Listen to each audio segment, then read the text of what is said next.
Hey guys, 100 Thieves got leaked that they're actually bringing back Codysun also. So they announced starting Meteos and starting Ssumday. So now they actually have 3/5 of their 2018 OG roster. So let's talk about all that.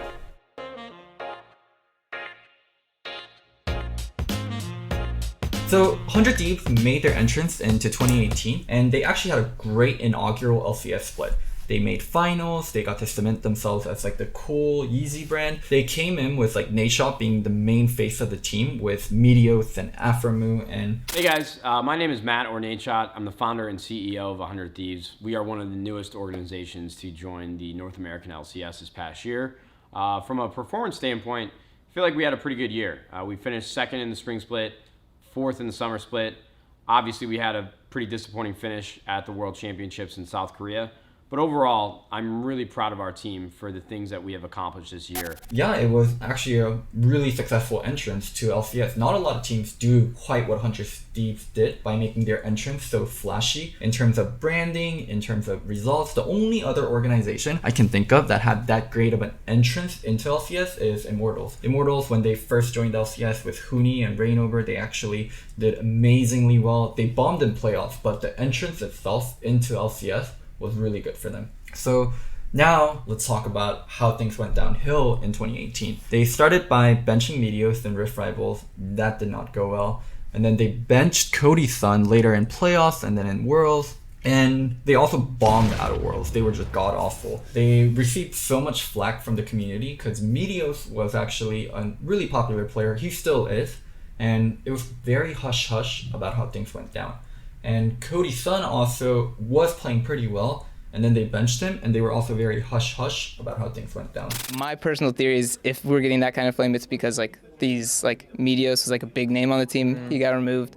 Cody was a pretty big name compared to Rokara, who was on Academy.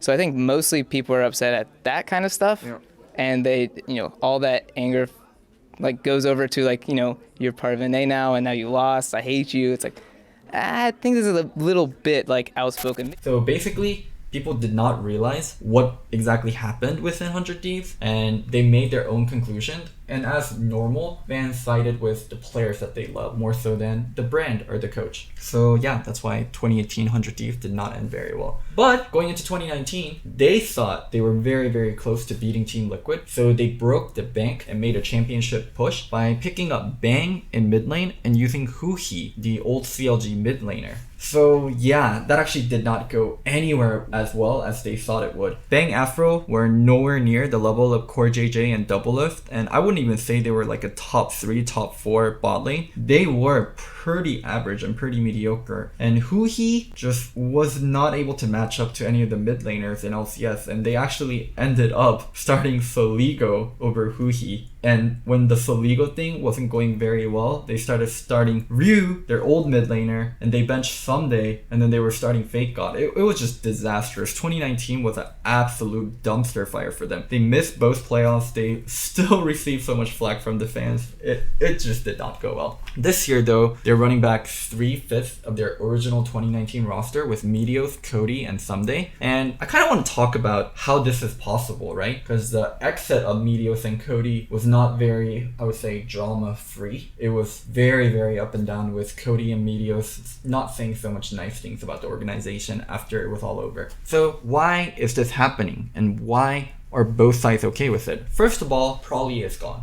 In the end, I guess Prolly decided that it would be better to try to swap junglers. And I guess him and Meteos, they didn't get along that well.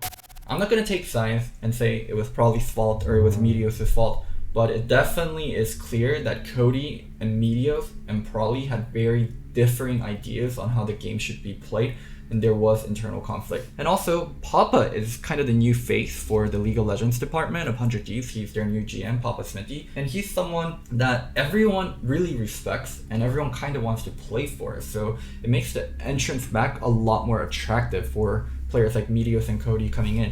Meteos actually said he wished someone like Papa was the GM when the whole 2018 thing was going down. Well, I remember, even before I talked to 100 Thieves, when I saw that you had joined the team as the GM, it was something where I kind of said to myself, I was like, oh wow, I wish he was the GM while I was on the team.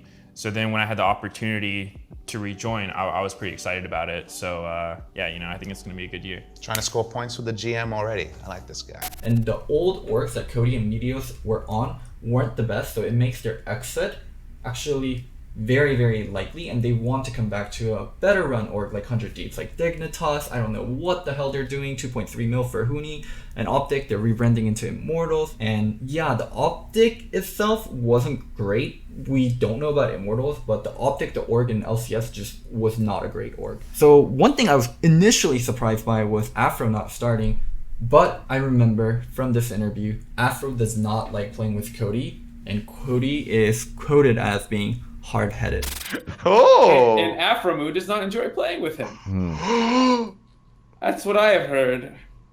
Yeah, I think there's some evidence to that if you listen to the interviews and kind of read between the lines between what Afro has said about Codysun having strong opinions and him being like, oh, but I've played with players with strong opinions before, and all those interviews, and then suddenly he's suddenly not playing in the most important series, arguably, that 100 Thieves has played so far. Well, Dr. Mark, Yes. I will let you in on another half secret. Okay. I have heard from another player that you have not mentioned yet that Codysun does, in fact, have a very strong opinion on how the game should be played.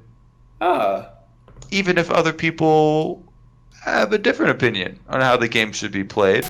So yeah, that's all the information out there. And that's how this reunion was possible, because kind of the old faces of the organization that Cody and Meteos, I guess, differed with in terms of Afro and Prolly are gone. And now Papa is the new face. They have a new coach in Tony. So it's more of a fresh paint for people to come back to. And while it is still the same org, a lot of the disagreeable faces for Cody and Meteos are gone. Now, let's talk about how well this new roster will do.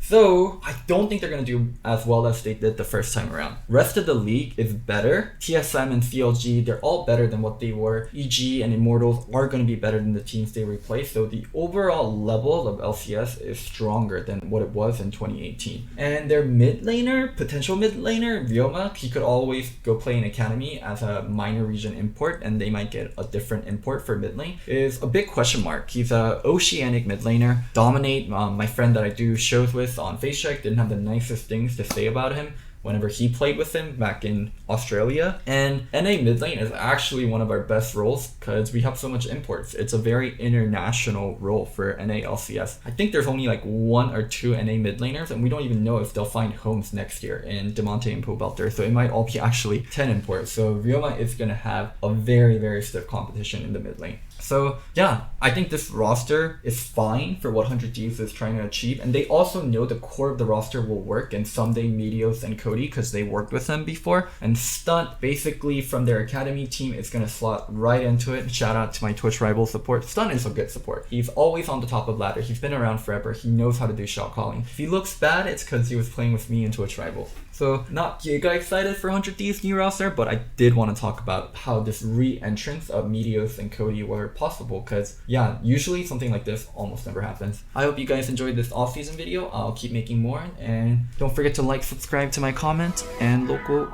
out.